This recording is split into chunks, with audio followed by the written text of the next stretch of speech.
நாகை மாவட்டத்தில் குறுவை நெற்பயிர்களில் புகையான் பூச்சிகள் படையெடுப்பு காரணமாக நெல்மணிகள் பதராக மாறிக்கொண்டிருப்பதால் விவசாயிகள் பதறிக் கொண்டிருக்கிறார்கள்.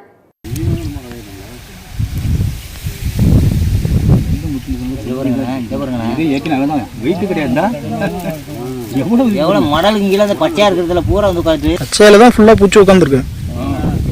பச்சையில தான் இருக்கு எல்லாம்.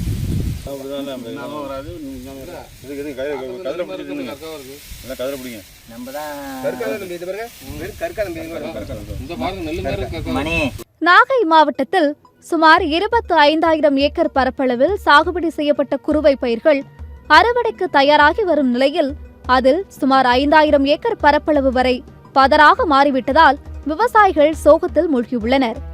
பால் பிடிக்கும் தருணத்தில் நெற்கதிர் தண்டு அடியில் பூச்சிகள் குவிந்து கொண்டு சாற்றை உறிஞ்சுவதால் பயிர் முதலில் மஞ்சள் நிறமாகவும் பிறகு பழுப்பு நிறமாகவும் மாறிவிடுகிறது. நெற்பயிர்களில் கதிர் இருக்கும், நெல் மணிகள் இருக்கும், ஆனால் அதில் அரிசியே இருப்பதில்லை என விவசாயிகள் வேதனை தெரிவித்துள்ளனர். பாலக்குறிச்சி ஊரில் இது மாதிரி புகையை அடிச்சுட்டு பங்கெல்லாம் குழுவெல்லாம் நாங்கள் குழு வாங்கி 4-5 குழு வாங்கிக்கிறோம். நகையெல்லாம் பேங்கில் அடவு வச்சு நாங்கள் பங்கு சாவடி பண்ணி 15 நாள் அறுப்பாக இருக்கிறப்போ இதே மாதிரி புகையை அடித்து பங்கு ஃபுல்லாக வீணாக போயிட்டுங்க. ஒரு ஏக்கருக்கு 30,000 போல் நான் செலவு பண்ணியிருக்கிறேன். எல்லாத்தையும் நகை பக்கம் எல்லாத்தையும் இதை பாருங்கள், எல்லா நகையும் வாங்கி அடவு வச்சுக்கிறேங்க. பிள்ளைய படிப்பு கூட செலவு பண்ணாமல் நான் பங்கு தாங்க சாவடி பண்ணினேன். பங்கு இதை மாதிரி அறுப்பாக இருக்கிற நேரத்துலேயும் பங்கு இதை மாதிரி பாலாக போயிட்டுங்க. இன்றைக்கி கொண்டு 5,000க்கு மருந்து வாங்கி வச்சுக்கிறேங்க. என் பங்கில் அடித்ததில் தான் அடுத்தடுத்த பங்கு அப்படியே பாஞ்சிட்டு போகுதுங்க. அப்படி எல்லா மருந்து அடித்து பார்த்துட்டாங்க. எல்லா மருந்து அடித்தாலும் இது மாதிரி புகையம் பிடிச்சி என் பங்கு வீணாக போயிட்டுங்க. அறுப்பாக இருக்கிற நேரத்தில் வீணாக போயிட்டுங்க என் பங்கு. நீடூர், தண்ணிலப்பாடி, பாலக்குறிச்சி, ஓட்டத்தட்டை எல்லா இடத்துலையும் நாங்கள் கடனுக்கு வாங்கி விவசாயம் குறுவை சாகுபடி செய்து சுத்தமாக இப்போ ஒரு வியாதி, பெரிய வியாதி, புகையான் என்ற ஒரு பெரிய வியாதி வந்து அடித்து நெல் முழுக்க காலி பண்ணிட்டு விவசாயத்தை நாங்கள் எங்கெங்கே கடன் வாங்கினோமோ அந்த கடனை எப்படி கட்ட போகிறோன்னே தெரியல. சுத்தமாக இதே நிலை நீடித்தால் பயங்கரமாக நீடிச்சுக்கிட்டே இருக்குது. அந்த இடத்த விட்டுட்டு மருந்து அடித்தோம்னா அடுத்த இடமும் இதே கதியை பண்ணுது. தொடர்ந்து விவசாயிகளை வஞ்சிக்கிற வகையில் செயல்படுது. ஆரம்பத்தில் வாய்க்கால்களில் தண்ணீர் சரிவர கிடைக்காமல் என்ஜின் மூலம் தண்ணீர் இறைத்து கூடுதல் செலவுடன் குறுவை சாகுபடி செய்த விவசாயிகளுக்கு இந்த புகையான் பூச்சிகள் தாக்குதல் பேரிடியை கொடுத்துள்ளது. விதவிதமான பூச்சிக்கொல்லிகளை தெளித்தாலும் புகையான் பூச்சிகளை கட்டுக்குள் கொண்டு வர முடியவில்லை என்று விவசாயிகள் வேதனை தெரிவித்துள்ளனர். பாலக்குறிச்சி குறுவை சாகுபடி நடந்திருக்கு. இன்னும் ஒரு 20 நாளில் அறுவடைக்கு வர வேண்டிய பருவத்தில் எங்களுக்கு புதுசாக புகையான அந்த பூச்சி அடித்து ஏகப்பட்ட பாதிப்பு ஏற்பட்டு நாங்கள் என்ன செய்ய விவசாயிகள்லாம் என்ன செய்ய போகிறோம்னு தெரியல. அந்த அளவுக்கு இன்றைக்கி வந்து பார்த்தோம்னா இன்றைக்கி வந்து பார்த்துட்டு நாளைக்கு வந்து பார்த்தோன்னா இன்னும் அதிகமாக போகுது. நாங்கள் எவ்வளோ மருந்து ட்ரோன் மூலமெல்லாம் வச்சு மருந்தெல்லாம் அடித்து பார்த்துட்டோம், எதுக்குமே கட்டுப்படல. ஒவ்வொரு நாளும் அதிகரிச்சுக்கிட்டே இருக்குது. ஆகவே அரசாங்கம் நாங்களும் காப்பீடு செஞ்சுருக்கோம், இன்சூரன்ஸ் பண்ணியிருக்கோம் குறுவைக்கு. அதனால் இந்த அரசு எங்களுக்கு போதிய நிவாரணம் வழங்குமாறு மிகவும் தாழ்மையுடன் கேட்டுக்கொள்கிறேன். இந்த ஆண்டு இல்லாத அளவுக்கு இந்த ஆண்டு டெல்டா மாவட்டம் முழுமையாகவே கிட்டத்தட்ட 5 லட்சம் ஏக்கருக்கு மேலே குறுவை போட்டிருக்கோம்.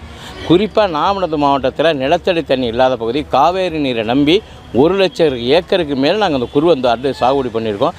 தண்ணி முறையாக கிடச்சி விவசாயம் நல்லா போயிட்டு இருக்குது. விளைச்சலும் அமோகமாக இருக்கும். நாங்கள் எதிர்பார்த்த சூழ்நிலையில் இந்த பருவம் தப்பிய மழை, ஒரு சில பருவகால மாற்றத்தின் மழையின் காரணமாக எல்லா இடத்திலும் விட்டு விட்டு மழை பெய்யுது. சீதோஷ நிலை என்பது பூச்சிகள் வளர்கிறதுக்கு வாய்ப்புள்ள இடமா இருக்குது. தற்போது நிலவும் தட்பவெட்ப சூழ்நிலை காரணமாகவும் இடைவெளி இல்லாமல் நாற்று நடவு செய்ததாலும் இந்த புகையான் பூச்சிகள் தாக்குதல் இருப்பதாக தெரிகிறது. வேளாண்மை இணை இயக்குநர் கண்ணன் அளித்த பேட்டியில் புகையான் பூச்சிகள் தாக்குதலை கட்டுப்படுத்த வழிமுறைகளை விவரித்தார். இப்போ நெல்வயலில் சில இடங்களில் பார்த்திங்கன்னா ஆங்காங்கே வந்து புகையானுடைய தாக்குதல் இப்போ தென்படுகிறது. புகையான் வந்து தத்துப்பூச்சி கண்ணாடி போன்ற கீழ் இருக்கும், இலையுடைய நம்ம நெல் பயிருடைய தூரலில் இருக்கும். அது இதை கட்டுப்படுத்தணும்னா விவசாயிகள் வந்து சாயந்தர வேலையில் வந்து விளக்குப்பொறி வச்சோம்னா வளர்ச்சியடைந்த பூச்சிகள் வந்து விளக்குப்பொறியால் கவரப்பட்டு அழிக்கலாம். இல்லைன்னா 3% வேப்பங்கொட்டையை கட்டுப்படுத்த மாலை நேரத்தில் விளக்குப்பொறி அமைத்து தத்துப்பூச்சிகளை கவர்ந்து கொள்ளலாம். ட்ரோன் மூலம் இதை தெளிக்க முடியாது. ஏன்னா தூரில் தான் தத்துப்பூச்சிகள் வந்து நெல் பயிரின் தூரில் இருக்குது. நம்ம கைத்தெளிப்பான மேலே அடிக்கணும். கைத்தெளிப்பான மேலே பயிர் மேலே அடித்தோம்னா உள்ளுக்கு இருக்க பூச்சிகள் வந்து அதே சாகாமல் தான் இருக்கும். அதனால் நாங்கள் என்ன சொல்கிறோம்னா பூச்சி மருந்து தெளிக்கும் போது வந்து தூர விலைக்கிட்டு தூரில் பார்த்து அடிக்கணும். அப்போ தூரில் தான் எல்லா பூச்சியுமே இப்போ தங்கியிருக்கு. ஏக்கருக்கு 30,000 ரூபாய் வரை செலவு செய்துள்ளதால் பாதித்த நெற்பயிர்களை கணக்கெடுத்து உரிய இழப்பீடு பெற்றுத்தர வேண்டும் என தமிழக அரசுக்கு விவசாயிகள் கோரிக்கை வைத்துள்ளனர்.